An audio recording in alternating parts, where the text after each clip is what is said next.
Amahoro kuri mwese bene data, ndabatasha mu izina rya Yesu aho muri hatandukanye mwese ngo mugire umugoroba mwiza, abandi igitondo cyiza selo n'igihe ubashije gukurikiranira iki kiganiro cacu. Twe tumeze neza nta kibazo.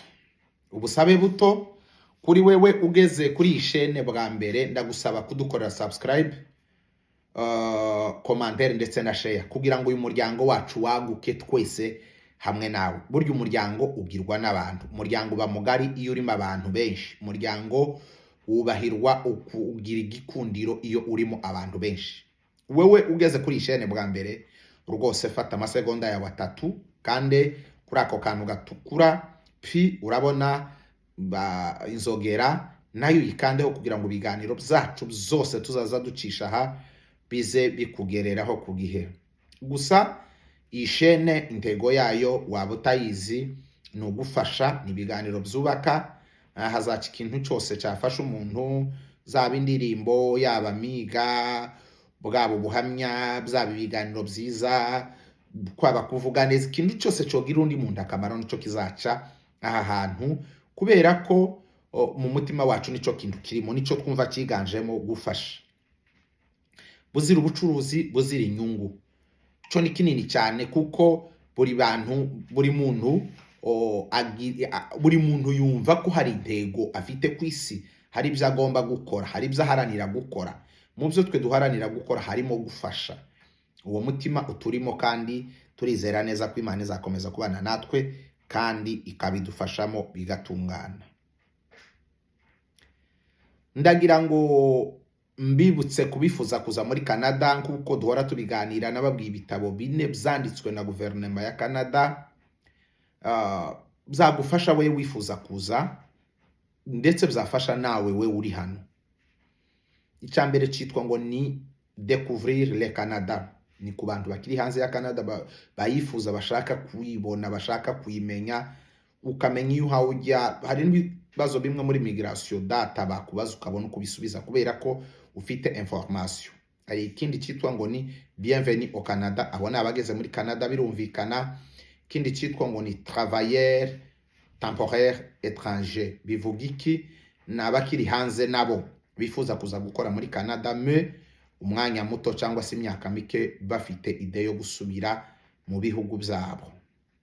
Hariho na ikindi cyitwa ni regard sur le Canada, abona abashaka bwene gihugu bwa Canada. Ndabiguha ibyo bitabo, ndabifite. Hanyuma rero uyu munsi mfite amakuru abantu bagiye babaza muri commentaire, nico nshaka kuza gusubiza. Ariko nari mfite andi makuru ejo nzayavuga, avuga indi ntara yo muri Canada yamaze kwidetermina, yamaze gusaba abantu, nayo yamaze gushira amaofre yayo hanze asaba abantu, kandi noneho aligne, ntabwo baza kugushaka iwanyu, ni aligne. Wabyuzuriza uri mu wawe. Hari amagence menshi akubwira ngo yishure amafaranga runaka gukorere ibi nibi, ariko ni ibintu wakora uri mu wawe, ni ibintu simple. Iyo nibura umubyeyi ufite abana basobanukiwe ordinateur, bagufasha mukaplikira mu nzu, mugasubirizwa mu nzu. Nabonye bashizeho kwezi kwa 2, kwezi kwa 4 no kwa 5 no kwa 7 bamaze gushiraho ama offre ane, donc abantu bazagenda bakenera ico kiganiro nzakigarukaho ejo cyangwa ejo bundi. Ariko hari kibazo abantu bambaje batese ko njewe nabaye rejete, ko banangiye, nzakora iki? Undi arabaza aravuga ngo njewe ntibigeze banansubiza, naranditse ariko baranihoreye. Uyu wa mbere arabaza atese ubwo nakongera nkaplika kweli? Ese birashoboka? Birashoboka, ariko ndaza kubisobanura imbere. Hari ijambo riri hano rivuga ngo inchuro donke tugacibwe intege n'incuro imwe 2 3. Icyo kintu nkunda kukibwira abantu, ifu kugerageza ukongera ukagerageza, ukongera ukagerageza, ukongera ukagerageza, ugakomeza ukagerageza kugeza ugeze kuco washakaga. Utarakigeraho tukwiye gutsindwa no kwaga, kwiye gukomeza ugafosinga paka ukagera kuco ushaka. Hari umugabo umwe wakoze iyi buji yaka, murayizi mwese, umuzungu. Yaragerageje inshuro ya mbere ngo biranga, iya kabiri biranga, iya kane biranga, iy'icumi biranga, iy'ijana biranga. 110, 120, 140, 300 biranga. Arasubira 301, aragendagera ku 400 biranga. Yarakomeje arihata, aragerageza ageze inshuro 700. Nubundi ntibizamukundira.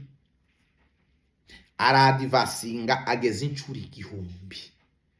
Buji itarakunda, iyi muzi hafi isi yose irayikoresha. Biramunanira biranga. Inshuro 1000 zibare zitekereze nawe. Aha yagerageza bikanga, bikanga. Vers la fin arongera ati icyo niyemeje ngomba kukigeraho. Byumvikane ko hari ibintu yahinduraga bimwe na bimwe sugukeka, yahinduraga iki agahindura iki, ariko ageze 1000 biranga. Agerageza 1001 ngo agerageze 1001 irakunda. Avuga ijambo rikomeye nashatse kuvuga. Aravuga ngo yize inshuro 1000 wakoramo buje ntiyake. Yize inshuro 1000 wakoramo buje ntiyake. Ariko kandi ngo yize n'inzira imwe wakoramo buje ikaka. Donc yagerageje inshuro nyinshi ntiyagera ku mugambi we, ariko agerageza inshuro imwe yuzuza umugambi we. Ushobora kuaplika, kera namaze no gusubiza, ushobora kuaplika inshuro zigera ku 1000 urabyemerewe. Ariko rero ikibazo kiri, ikibazo niba warakurikiye ibiganiro natanze mbere, navuze ko hari ibintu ukwiye kubanza daboro kuzuza, ukwiye kuba witeguranye kugira ngo utagarurwa ukaba ibyo bintu byicaranye. Dore uko bakora. Batanze offer ko bashaka abantu 2,000 tuvuge. Basabye abantu 2,000, ariko turaja kuaplika turi abantu 20,000. Niko biba bimeze. Kubwire ngo barya ba aplitse mbere nibo bafatwa mbere. Barya ba aplitse mbere bahera file uko zaje, bagahera kuri file ya mbere. File ya mbere nimba uje ibyangombwa baraguha visa, tibo kugarura ntibishoboka, nta mahimba bamo, nta kiriteri. Nimba uje kiriteri barayiguha, n'uwa kabiri n'uwa gatatu. Niba kugeraho we wa kane ukaba utujuje kiriteri, baragushira ku ruhande, n'uwa gatanu n'uwa gatandatu. Niba mara guhetsa bakabona 2,000 byabo, barahagarika. Niba mara guhagarika nibwo bahindukira, ni nyuma wenda tuvuge y'umwaka, aribwo baje kukwandikira baguhakanire. Kandi ntibakubwira ngo buzikiniki, oya, baraguhakanira kuko utujuje ibyangombwa. Ariko narihase mbaha uburyo kiwa ibyangombwa waba witeguranye niba ushaka gutangira dossier yawe cyangwa programme ya migration ushaka kwinjiramo, naguhaye ibyo waba witeguranye. Ico gihe babanza gusoza abantu bose bakabona abantu babo. Iyo babonye abantu bashaka barabahakanira, abandi mwese mutujuje ibyangombwa. Ariko iyo batabujuje, hari ubwo bakwandikira, nimba wari ku madosiye ya mbere, hari ubwo bakwandikira ibibura bakakubwira bati ushobora kuzuza ibi n'ibikuvuga ngo tubi. Ico ni igihe batabonye abantu bifuza, ariko igihe bababonye baraguhakanira, ukazategereza ikindi gihe.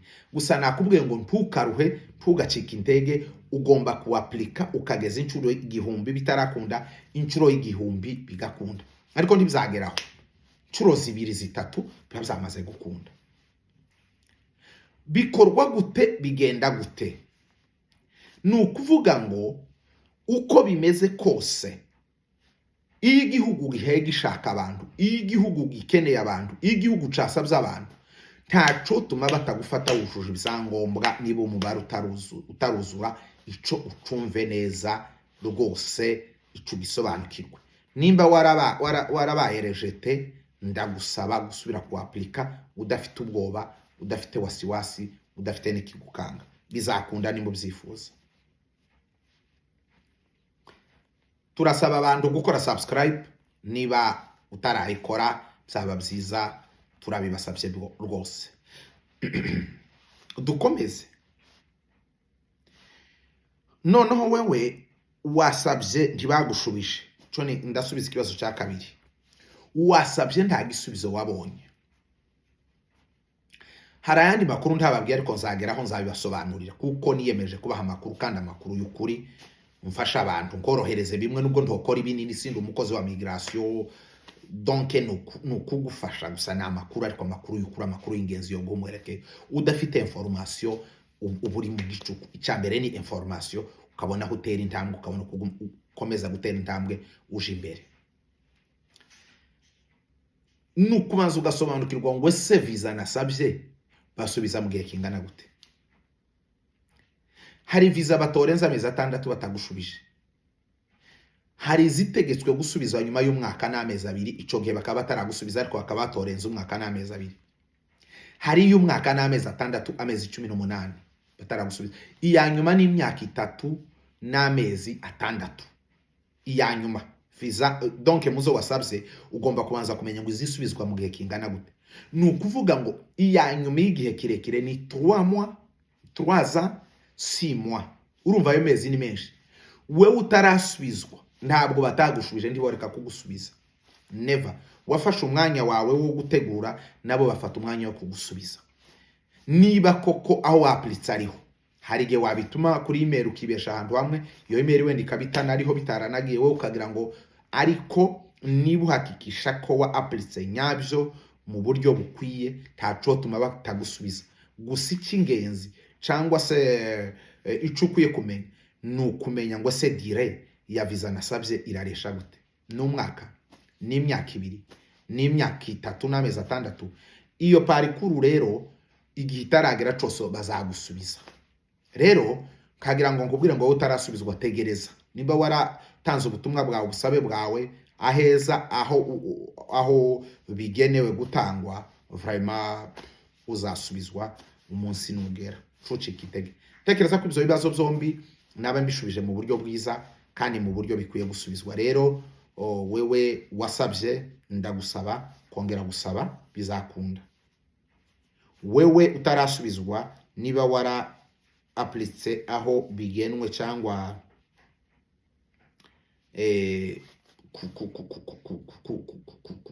kuri site nyayo rwose, cyangwa nimba ari birya bandika by'ibigo usaba amashuri kuri email nyayo, réponse izaza. Ça dépend